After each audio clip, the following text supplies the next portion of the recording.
अस्सलामुअलैकुम, my name is फ़िज़ा खातून। मैं आप लोगों के सामने class 8 chapter number 1 chapter name कोशिका one word answer types question in Hindi में लाई हूँ, जो 8 क्लास के स्टूडेंट के लिए बहुत इंपॉर्टेंट है। ये 8 क्लास एग्जाम में बहुत आने की चांस है। तो चलिए हम लोग स्टार्ट करते हैं। कोशिका, सबसे पहले हम लोग कोशिका की बात करेंगे। तो कोशिका होती क्या है? तो कोशिका सजीवों की संरचनात्मक एवं क्रियात्मक इकाई है। हम लोग की शरीर की सबसे छोटी यूनिट है कोशिका। चलिए कोशिका के बाद हम लोग आगे बढ़ते हैं।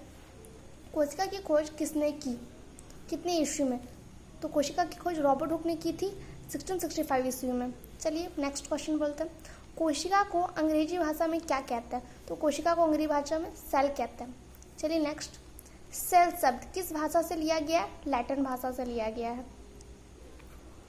सेल शब्द लैटिन भाषा की किस शब्द से लिया गया है? सेलुला शब्द से लिया गया।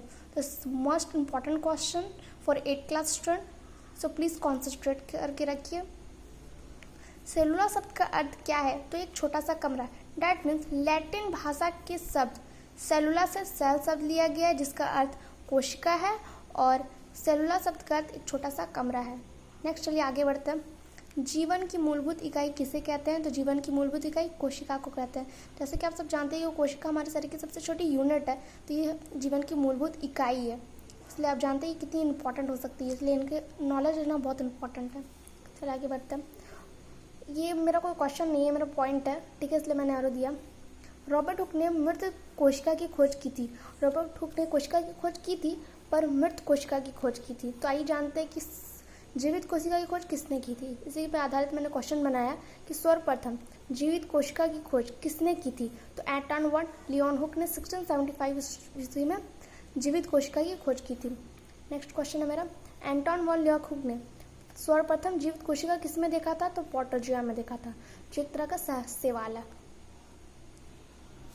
चलिए हमारा नेक्स्ट क्वेश्चन है, सूक्ष्मदर्शी द्वारा कोशिका की संरचना का अध्ययन करने के लिए कोशिका को किससे अभिरंजित किया जाता है? तो रंजक से। हमें किसी भी कोशिका को देखने के लिए उससे पहले अभिरंजित किया जाता है, ताकि हम उसे स्पष्ट रूप से देख सकें। अगर हम अभिरंजित नहीं करेंगे, उसमें रंजक नहीं डालेंगे, तो हम उसे स्पष्ट रूप से नहीं देख सकते हैं। उसी तरह कोशिका जैसे सेवाल हुआ, सेवाल में हम लोग आयोडीन अभिरंजक डालते हैं, आयोडीन घोल डालते हैं, जिससे हम लोग को स्पष्ट रूप से देखते हैं।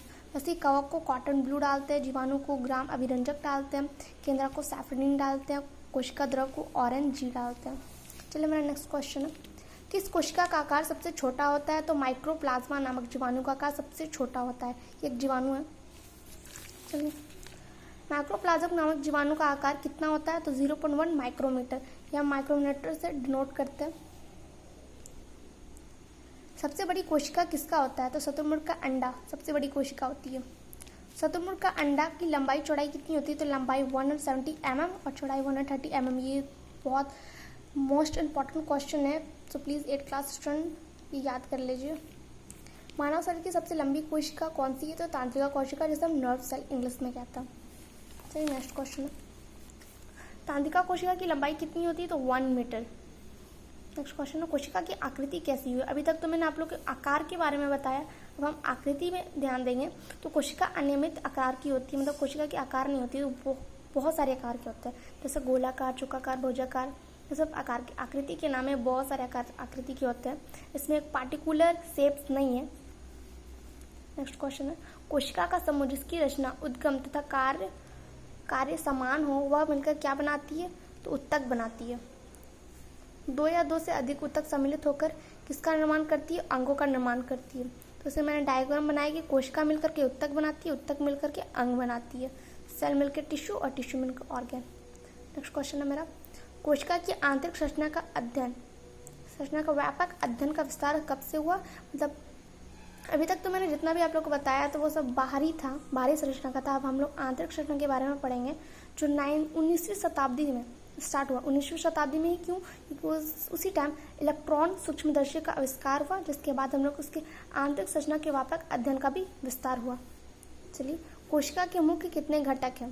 तो 3 घटक। ऐसे तो बहुत घटक है, लेकिन मुख्य 3 घटक हैं, जिसके बारे में नॉलेज लेना बहुत इंपॉर्टेंट है।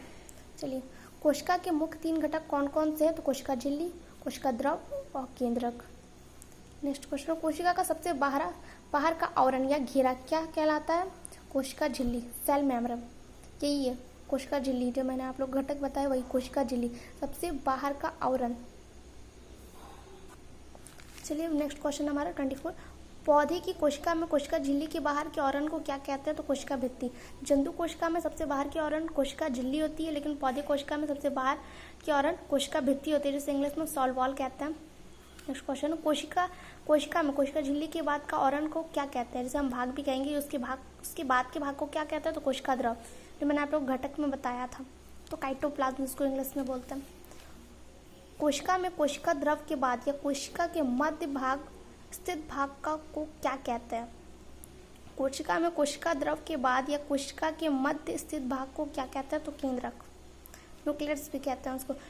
ऐसा तो सारे कोशिका में मध्य स्थित ही रहते हैं, लेकिन पौधे की कोशिका में मध्य से थोड़े हट के है, लेकिन ज़्यादातर प्रायः ही सब में मध्य स्थित रहता है केंद्रक कोशिका में, इसलिए हम लोग उसको मध्य स्थित लिखे। चलिए आगे बढ़ते हैं। कोशिका झिल्ली की और हम किस नाम से जानते हैं? कोशिका झिल्ली को और हम किस नाम से जानते हैं? तो प्लाज्मा झिल्ली के नाम से जानते हैं। It is a very most important question. कोशिका झिल्ली को चयनात्मक परिगण सेलेक्टिविटी परिएबल भी कहते हैं। पर क्यों कहते हैं? क्योंकि कोशिका झिल्ली इच्छित पदार्थों को अंदर आने या हानिकारक पदार्थों को बाहर निकाल देती थी। मतलब अच्छे पदार्थों को अंदर आने और खराब पदार्थों को बाहर निकाल देती है, इसलिए इसको सिलेक्टिविटी परिएबल भी कहते हैं। क्वेश्चन हमारा, एक कोशिका को दूसरी कोशिका से अलग करना किसका कार्य? कोशिका झिल्ली का कार्य है। नेक्स्ट क्वेश्चन उसके बाद, कोशिका झिल्ली का 2 कार्य बताइए। तो कोशिका को एक निश्चित आकृति प्रदान करना वो भी कोशिका झिल्ली का कार्य है, और अंदर के आंतरिक अंगों को सुरक्षा प्रदान करना, जैसे कि मैंने आप लोग को बताया कि अच्छे पदार्थों को अंदर आने देती है और हानिकारक पदार्थों को बाहर निकाल देती है, तो वो अंदर के आंतरिक अंगों को सुरक्षा भी प्रदान करती है। नेक्स्ट हमारा क्वेश्चन है, कोशिका में अंगक किस भाग में पाया जाता है? मतलब कोशिकांग भी जिसे हम बोलेंगे, तो कोशिका द्रव में कोशिकांग या अंगक पाया जाता है। कोशिका का सजीव संग्रह किसे कहा जाता है? तो केंद्रक को कहा जाता है। एक कोशिका में प्राय एक ही केंद्रक पाया जाता है। एक मेरा क्वेश्चन नहीं, मेरा पॉइंट है। एक कोशिका में प्राय एक ही केंद्रक पाया जाता है, परंतु कुछ ऐसे जीव होते हैं जिसमें एक से अधिक केंद्रक पाए जाते हैं।